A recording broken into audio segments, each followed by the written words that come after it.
सावरे के दरबार में दुनिया बदल जाती है, सावरे के दरबार में दुनिया बदल जाती है, रहमत से हाथ की लकीर बदल जाती है। लेता है जो भी दिल से सांवरे का नाम, लेता है जो भी दिल से सांवरे का नाम, एक पल में उसकी तकदीर बदल जाती है, एक पल में उसकी तकदीर बदल जाती है। जय श्री कृष्ण। चलिए दोस्तों, 12वीं कक्षा के विद्यार्थियों के लिए गीतामृत जो पाठ है आपका चतुर्थ पाठा, उसी में आपको आज के द्वारा कहे गए अमृत रूपी सार का हम आनंद लेते हैं। चलिए आगे हम आपको बताते हैं दोस्तों। इससे पहले हमने जो वीडियो अपलोड किया था उसमें हमने आपको बताया था कर्म योग के विषय में भगवान श्री कृष्ण ने अर्जुन के लिए क्या कहा, उसके बारे में कंप्लीट हमने विस्तृत व्याख्या जानी थी। और अब इस वीडियो के अंदर हम जानेंगे भगवान श्री कृष्ण अर्जुन को आत्म संयम योग के बारे में क्या बता रहे हैं।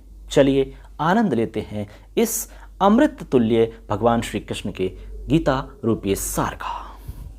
चलिए दोस्तों देखते हैं सबसे पहले आत्म संयम योग में क्या बताया गया है। तो सबसे पहले तो हम उच्चारण करेंगे।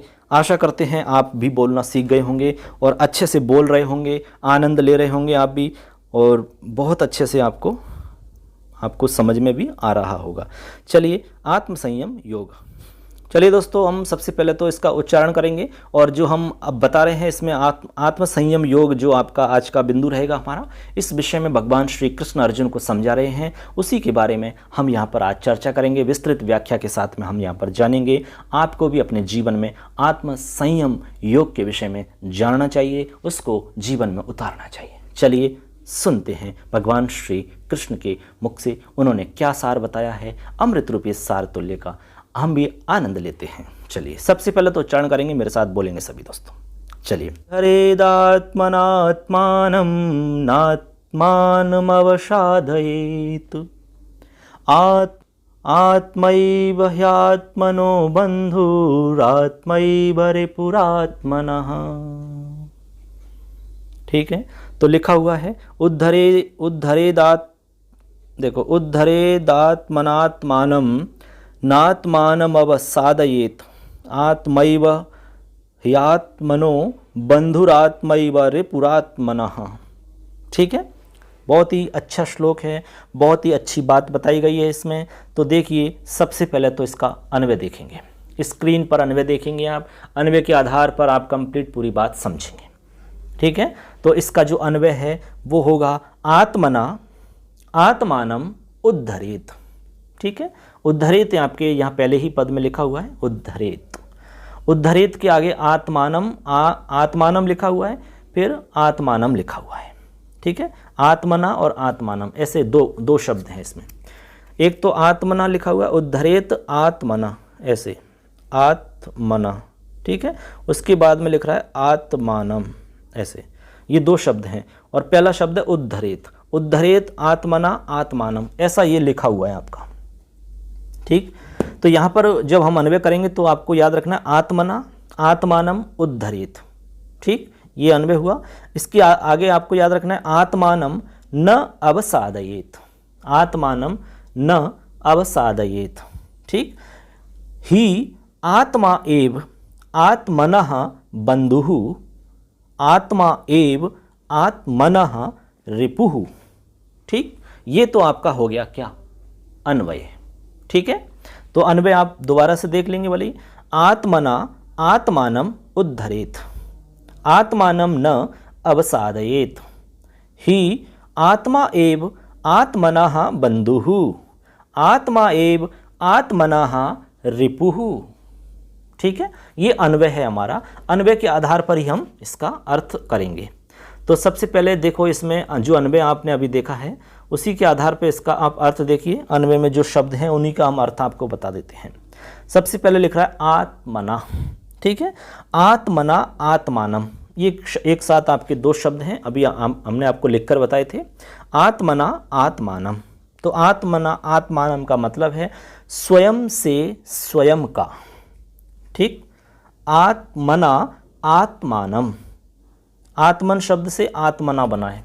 ठीक है, तो आत्मा जो शब्द होता है ना उसी से आत्मना बनता है। तो स्वयं से स्वयं का ये अर्थ हुआ, आत्मना आत्मानम का अर्थ है ये बच्चों। ठीक है, जो कि यहाँ लिखा हुआ है आपका। तो क्या अर्थ रहेगा, स्वयं से स्वयं का, ठीक। उसके बाद में लिख रहा है उद्धरेत, जो आपका अगला शब्द है उद्धरेत। उद्धरेत का मतलब होता है उद्धार करना चाहिए। क्या करना चाहिए? उद्धार। उद्धार आप जानते ही हो, जैसे जीर्ण उद्धार होता है, किसी चीज का उद्धार करना, ठीक है। इसके बाद में लिख रहा है आत्मानम।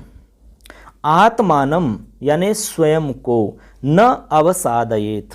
अवसादयेत यानी कष्ट नहीं देना चाहिए, दुखी नहीं करना चाहिए, ठीक है, ये मतलब हुआ। इसके बाद में आगे है ही यानी क्योंकि। आत्मा, आत्मा यानी आत्मा, एव यानी ही, और आत्मना यानी आत्मना बंधु। आत्मना बंधु, ठीक है ना, स्वयं का बंधु यानी अपने आप, जो अपना स्वयं का जो बंधु है वो आत्मा ही है। और आत्मना रिपु, और अपने स्वयं का जो शत्रु है वो भी आत्मा ही है, ठीक है, ये इसका मतलब हुआ। तो आत्मना बंधु, आत्मा अपने आप का जो बंधु है, अपना दोस्त जो है वो आत्मा ही है। और आत्मना रिपु, और अपने आप का स्वयं का जो रिपु है, शत्रु है, वो भी आत्मा ही है। ये इसका अर्थ है आपका एक एक शब्द का, ठीक है। तो अन्वय के आधार पर एक एक शब्द का अर्थ हमने देख लिया। तो अन्वय आपको ध्यान में रख लेना है। आत्मना आत्मानम उद्धरेत, आत्मानम ने अवसादयेत, ही आत्मा एव आत्मनः बंधु, आत्मा एव आत्मनः रिपुः। अब इसका अर्थ सुनिए आप, ठीक है।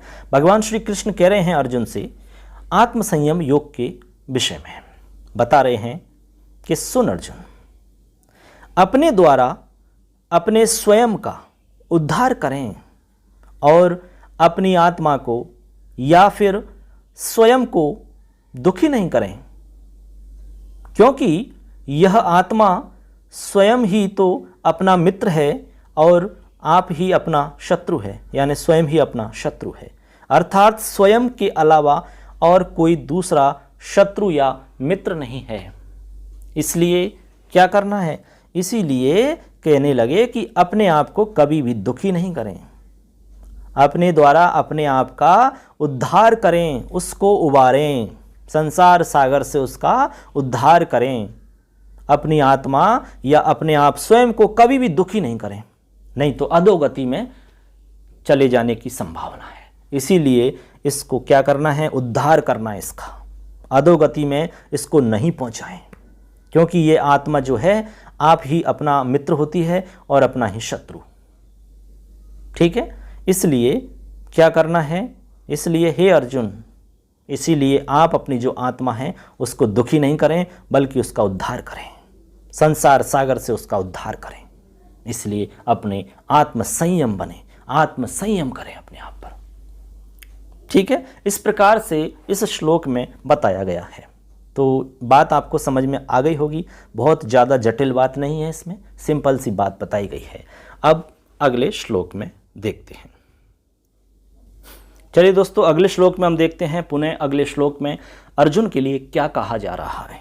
चलिए, युक्ताहार विहारस्य युक्तचेष्टस्य कर्मसु निष्प्रिय सर्वकामेभ्यो युक्त इत्युच्यते तदा।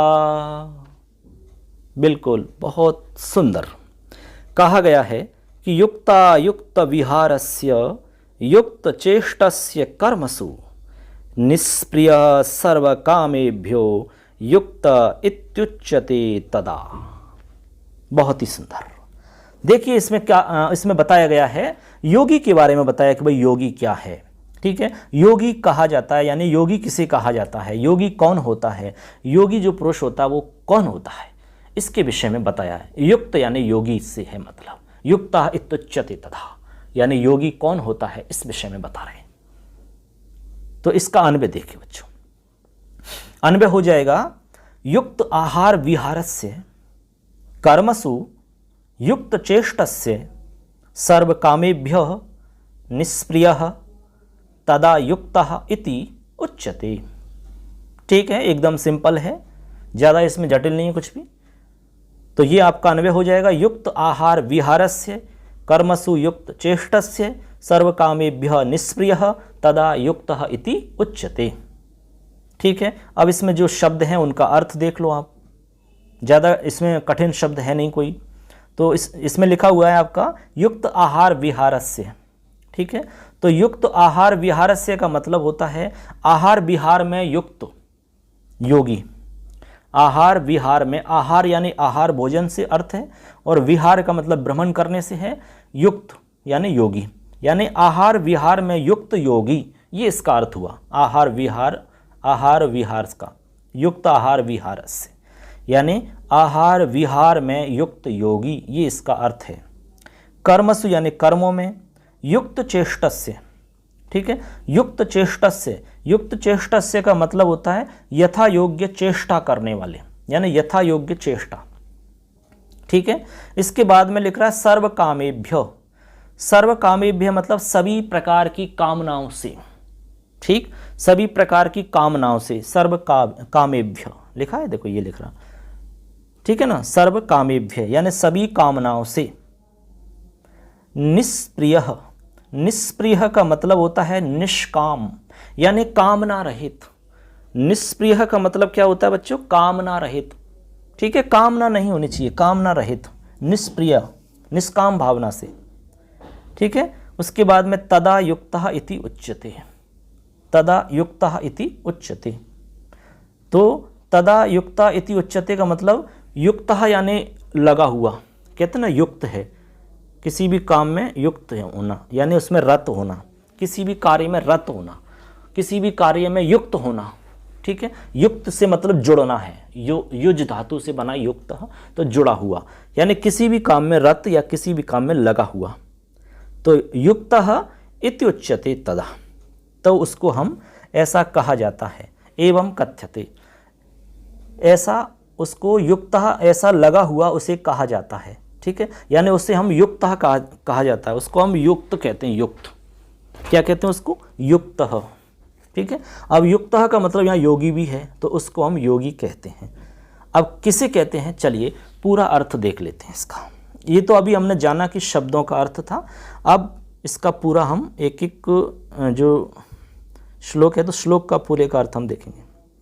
तो अब हम इस पूरे श्लोक का अर्थ देख लेते हैं, क्या अर्थ है इसका। चलिए भगवान श्री कृष्ण क्या कह रहे हैं अर्जुन से, सुनिए। कहते हैं कि यथा योग्य आहार और विहार करने वाले का, ठीक है, यथा योग्य आहार और विहार करने वाले का, तथा कर्मों में यथा योग्य चेष्टा करने वाले, संपूर्ण कामनाओं से जो स्प्रिया रहित हुआ मनुष्य योगी कहा जाता है, उसे हम योग युक्त या योगी कहते हैं। यानी जो मनुष्य सभी प्रकार की कामनाओं से स्प्रिया रहित होता हो, कामनाओं से रहित रहता हो, ऐसा जो पुरुष होगा वो योग युक्त या फिर योगी कहलाता है। क्या कहलाता है? योगी।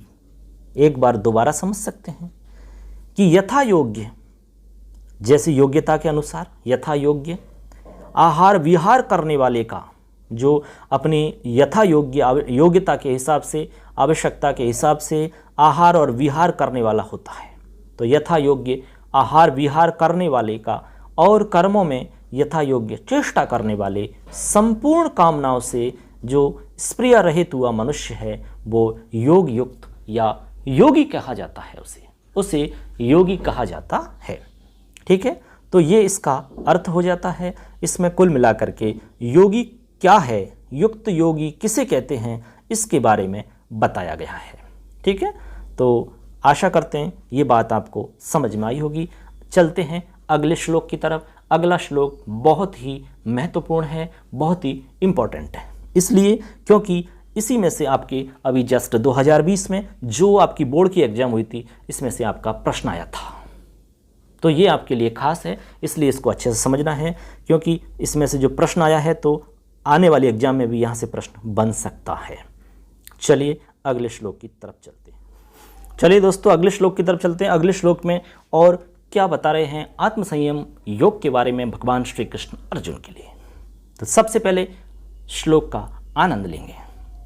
बताते हैं, यो मां पश्यति सर्वत्र सर्वं च मयि पश्यति तस्याहं न प्रणश्यामि स च मे न प्रणश्यति। तो भगवान श्री कृष्ण अर्जुन से कह रहे हैं क्या कि यो माम पश्यति सर्वत्र, यो माम पश्यति सर्वत्र सर्वं च मयि पश्यति तस्याहं न प्रणश्यामि स च मे न प्रणश्यति। ठीक है दोस्तों, ये जो श्लोक है बहुत इंपॉर्टेंट इसलिए है क्योंकि अभी 2020 में जो एग्ज़ाम हुआ है आपके बोर्ड का, उसके अंदर यहाँ से आपका प्रश्न आया था। ठीक है, ये श्लोक आपका एग्ज़ाम में पूछा जा चुका है, इसलिए ये खास है, इसलिए आपको अच्छे से समझना है और सुनना है। तो सबसे पहले ये बहुत ही सरल है, इसका अर्थ भी सरल है और इसमें जो शब्द हैं वो भी बहुत आसान हैं। तो सबसे पहले इसका अन्वय देख लो आप। ठीक है, अन्वय के हिसाब से फिर आप अर्थ भी समझ जाओगे। अन्वय हो जाएगा दोस्तों इसका, यह माम सर्वत्र पश्यति, यह माम सर्वत्र पश्यति। ठीक है, यूँ की तो ही है, बस थोड़ा सा इसको ऐसा कर दिया, यह माम सर्वत्र और पश्यति बाद में लिख दिया यहाँ, यह माम सर्वत्र पश्यति सर्वम च मयि पश्यति, सर्वम च मयि पश्यति। देखो यूँ की तो ही हो गया, सर्वम च मयि पश्यति तस्य अहम न प्रणश्यामि, तस्य अहम न प्रणश्यामि। ठीक है, स च मे न प्रणश्यति, स च मे न प्रणश्यति। देखो जैसा जैसा लिखा हुआ है सेम का सेम वैसा का वैसा लिख दिया तो आपका अन्वय हो गया। तो दोस्तों अन्वय का मतलब है कि उस श्लोक का जो अर्थ है वो व्यवस्थित करना होता है, वही अन्वय होता है। ठीक है, अब इसमें चूंकि ऑलरेडी इसमें पहले से ही व्यवस्थित है लगभग, तो इसलिए इसको यूँ की तो लिख दिया तो अन्वय हो गया आपका।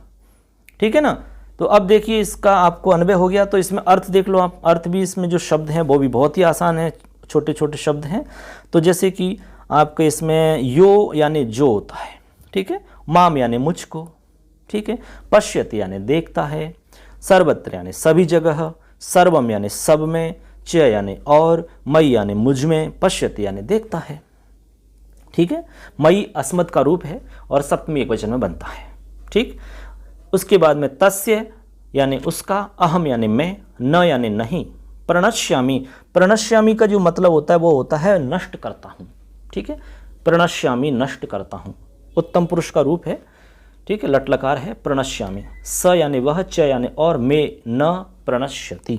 ठीक है, तो मे न प्रणश्यति मुझको नहीं, मे यानी मम या मेरा मान लो, तो मे का मतलब मेरा है यहाँ पर, मम। ठीक है, तो मे न प्रणश्यति यानी मेरा। ठीक है, न यानी नहीं, प्रणश्यति यानी नष्ट करना, प्रणश्यति का मतलब अदृश्य या नष्ट। ठीक है, तो इस प्रकार इसमें जो शब्द थे उनका भी अर्थ हमने देख लिया है। अब पूरे श्लोक का क्या अर्थ है, क्या इसमें बताया गया है वो हम समझते हैं। चलिए विस्तृत रूप से जानते हैं। तो इसमें भगवान श्री कृष्ण अर्जुन से कहते हैं कि सुनो, जो पुरुष संपूर्ण प्राणियों में, जो पुरुष संपूर्ण प्राणियों में आत्मस्वरूप सब जगह मुझ परमात्मा को ही देखता है।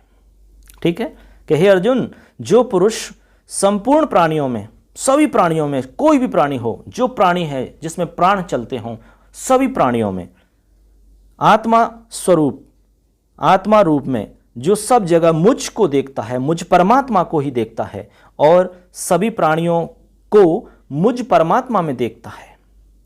ठीक है, उसके लिए मैं कभी भी अदृश्य नहीं होता हूँ, यानी नष्ट नहीं होता हूँ, और वह मेरे लिए अदृश्य नहीं होता क्योंकि वह मेरे में एक ही भाव से स्थित हो जाता है।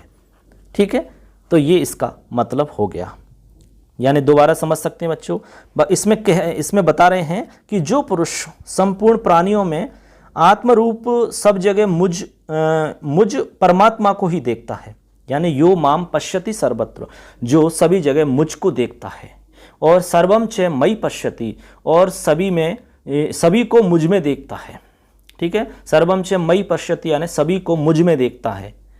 तस्य अहम न प्रणश्यामि, उसके लिए मैं नष्ट नहीं हूँ या उसके लिए मैं अदृश्य नहीं हूँ, सब जगह विद्यमान हूँ उसके लिए।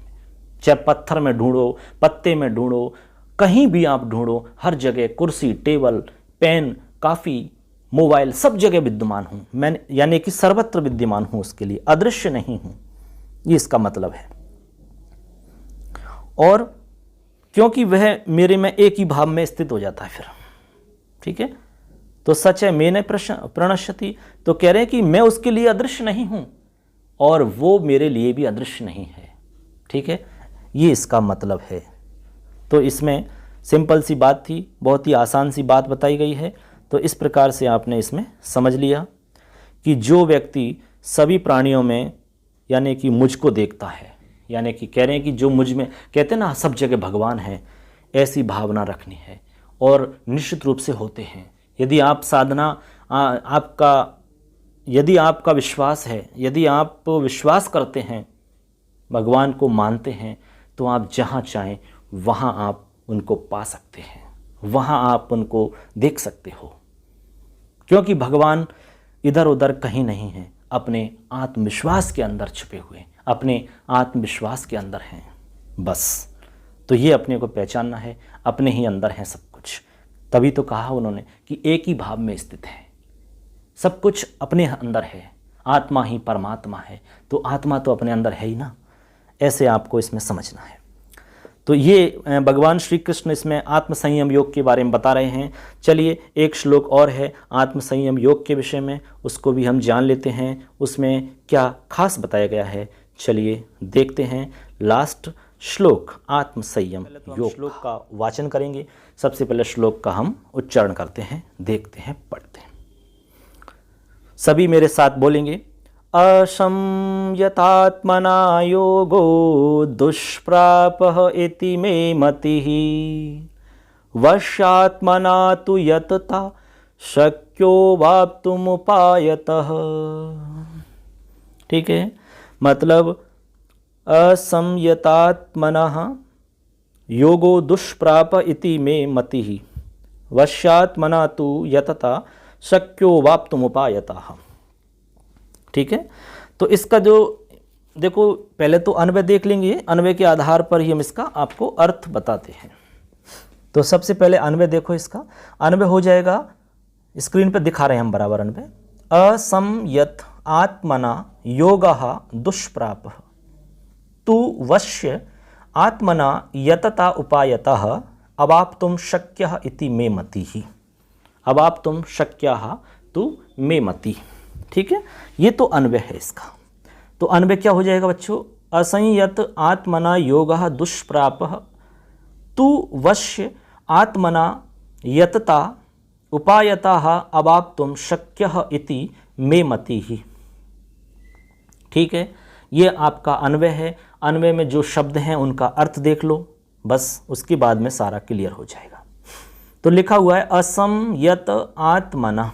असंयतात्मना का मतलब है यानी आत्मा से नियंत्रित रहने वाला, आत्मा से नियंत्रित रहने वाला। ठीक है, असंयतात्मना यानी आत्मा से असंयमित रहने वाला। सॉरी, चलिए दोस्तों, अब इसका हम आपको एक एक शब्द का अर्थ बता देते हैं। ठीक है, अब अन्वय में जो शब्द हैं उनका हम अर्थ आपको बताते हैं। तो सबसे पहले इसमें आपको लिखा हुआ है असंयत आत्मना। असंयत आत्मना, इसका अर्थ हुआ आज जो आत्मा से असंयमित रहने वाला होता है, आत्मा से असंयमित रहने वाला। ठीक है, एक तो होता है संयमित रहना और संयमित का जो उल्टा होता है वो असंयमित। ठीक है, यानी कि नियंत्रित होता है। ठीक है, जो नियंत्रित होता है, जो आत्म संयमित होता है, लेकिन जब उसका हम उल्टा करेंगे तो असंयमित होगा। तो आत्मा से असंयमित रहने वाला। ठीक, इसके बाद में योग, योग यानी युक्त होना। ठीक है, उससे जुड़ना, योग। दुष्प्रापः, तो दुष्प्रापः का मतलब क्या हुआ? दुष्प्रापः का मतलब होता है कठिनाई से, बहुत कठिनाई से प्राप्त होना। दुष्प्राप होना, बहुत कठिनाई से प्राप्त होना, बड़ी मुश्किल से प्राप्त होना, दुष्प्राप। ठीक है, इसके बाद में है वश्यात्मना। तू वश्यात्मना। ठीक है, लिखा ना तू वश्यात्मना, तो इसका मतलब हुआ जिसकी आत्मा वश में है। तू वश्यात्मना यानी जिसकी आत्मा वश में है, कंट्रोल में है, जिसकी आत्मा वश में है या कंट्रोल में है। ठीक है, फिर एक शब्द है यतता। यतता का मतलब होता है प्रयास करने वाले के द्वारा, यानी प्रयत्न करने वाले के द्वारा, उपायतः यानी उपाय से, अवाप्तुम शक्यः, अवाप्तुम का मतलब होता है यत्नपूर्वक, ठीक है, यत्नपूर्वक, शक्य यानी जो किया जा सकता है, इति मे मति, ऐसा मेरा विचार है, ऐसा मेरा मानना है, ऐसा मेरा मत है। ठीक, ये आपके पूरे शब्द हो जाते हैं, इसमें एक एक शब्द का अर्थ हो जाता है। अब इसमें अर्जुन से कह रहे हैं भगवान श्री कृष्ण, तो वो आपको समझना है। विस्तृत पूरी व्याख्या के साथ में आपको बता रहे हैं एक एक चीज। तो क्या कह रहे हैं सुनिए, कि हे अर्जुन सुनो, मन को वश में न करने वाले पुरुष के द्वारा योग दुष्प्राप्य, अर्थात बहुत कठिनाई से प्राप्त होने वाला होता है, तथा स्वाधीन मन वाले, अर्थात जिनका मन या इंद्रियां वश में होती हैं, जिनका मन कंट्रोल में होता है, जिनकी इंद्रियां नियंत्रित होती हैं, वो प्रयत्नशील पुरुष द्वारा उपाय करने से प्राप्त होना सहज है, ऐसा मेरा मत है, ऐसा मेरा मानना है। दोबारा समझ लो, इसका मतलब है, बता रहे हैं इसमें, अर्जुन को कह रहे हैं कि मन को वश में न करने वाले पुरुष के द्वारा, ठीक है, ऐसा पुरुष जो मन को वश में नहीं करने वाला है, ऐसे पुरुष के द्वारा योग जो है वो दुष्प्राप्य है, यानी बहुत कठिनाई से प्राप्त होता है, यानी बहुत ही कठिनाई से प्राप्त होने वाला होता है, क्या, योग। और जो स्वाधीन मन वाले होते हैं, जिनका मन कंट्रोल में होता है, जिनकी इंद्रियां वश में होती हैं, ऐसा व्यक्ति प्रयत्नपूर्वक, प्रयत्नशील के द्वारा उपाय करते हुए वो प्राप्त कर सकता है, सहज रूप से प्राप्त कर सकता है, ऐसा मेरा मत है, ऐसा मेरा मानना है।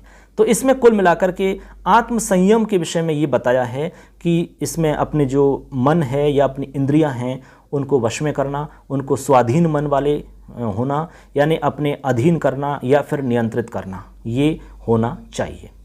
तभी जाकर के हम योग प्राप्त कर सकते हैं, सहज रूप में उसको प्राप्त कर सकते हैं। ठीक है, तो इस प्रकार से इसमें अर्जुन के लिए आत्म संयम योग के बारे में यहाँ पर बताया गया। विस्तृत रूप से यहाँ पर हमने चर्चा की, आप सबने सुना, अच्छे से गौर से सुना है, आनंद लिया आपने, और अपनी एग्जाम की दृष्टि से हमने आपको बताया भी था कौन सा इंपॉर्टेंट है, आपके यहाँ से कोई भी सवाल आ सकता है दोस्तों। तो आज के लिए इस वीडियो में इतना ही दोस्तों। चलिए, इतना आप पढ़ेंगे, सुनेंगे, और यदि पहली बार आप नए हमारे इस चैनल पर आए हैं तो जरूर चैनल को सब्सक्राइब करें, बेल आइकन को प्रेस करें, जिससे कि आने वाला हर वीडियो आप तक पहले पहुंच सके, उसकी सूचना आपको मिल सके। अपने दोस्तों को भी बताएं, उनके साथ भी शेयर करिए। मिलेंगे अगले वीडियो के साथ में। इसमें आपके एक अंतिम भक्ति योग बचा हुआ है, तो भक्ति योग का जो एक वीडियो और रहेगा उसी के साथ में आपका पूरा पाठ कंप्लीट हो जाएगा दोस्तों। चलिए मिलेंगे अगले वीडियो में, तब तक के लिए जय श्री कृष्ण।